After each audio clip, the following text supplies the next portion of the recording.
Hey guys, Gore here. Today, I'm going to be doing a quick rant video on one of the bad habits that I see a lot of squad players falling into. I'll be making several of these videos in hopes of helping players break out of these bad habits. The subject we'll be covering today is the action of bandaging immediately after being shot. If you enjoy this type of video, leave it a like and subscribe for more future squad content.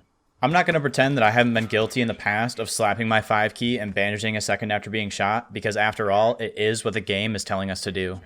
Unfortunately, this typically ends up putting me in a worse spot, whether that be positionally or lacking a bandage in a more dire situation.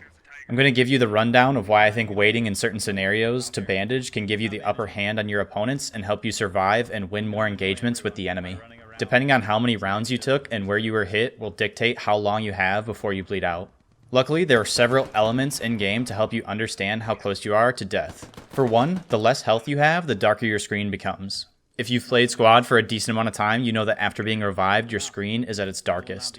Taking this into account, you can judge just how long you have before you need to bandage based off how dark your vision is becoming. Another element, and by far the better of the two, is your stamina bar.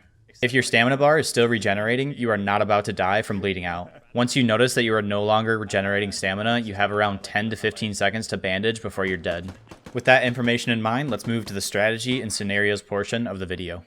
You can often use not bandaging after being shot as an advantage to catch your enemy off guard. Since most people assume their enemy will bandage before doing anything else, you can use that time to reposition or close the gap between you and your enemy and secure the kill and the area before taking your gun out of the fight to bandage yourself. While bandaging, your movement speed is slowed, so by keeping your gun up, you can position yourself in a location that a re-peeking enemy would not expect. Staying mobile is one of the best ways to pick apart entire squads and teams. Each time you land a kill, bleeding out or not, use those precious seconds to move to a new area and catch the next enemy or enemies off guard.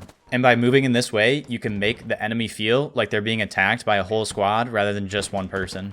This movement does come with more experience in squad, but even as a beginner, you can start implementing this aggressive gameplay and you'll notice a huge shift in your success in game. Now we're going to talk about a few scenarios where not bandaging can help give your team the edge.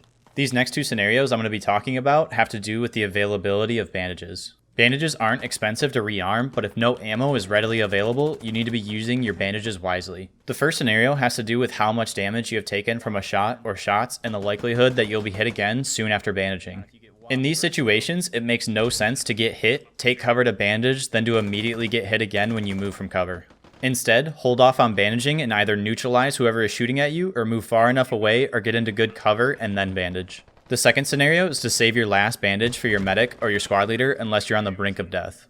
I always recommend this contingency plan, as during prolonged attacks, oftentimes people use their 2 bandages on themselves and have nothing left when the medics or squad leader goes down. This strategy will allow your squad to survive longer and keep more players in the fight. I know for a lot of people this will be a tough habit to break, but I think it's well worth your time. I implore you to, for a game, hold off from bandaging and see what differences you notice. You'll not be stopping your advances mid-stride, and you'll always have a bandage for when the situation gets dire and there are a few to go around. Anyways, that's it from me. Let me know in the comments down below your thoughts on the video and if you're going to give this a go. For those that do, I would love to hear if you found success. If you have any questions, feel free to drop by the live streams at twitch.tv/gorlami14. I hope you enjoyed the video. Until next time, I'm out.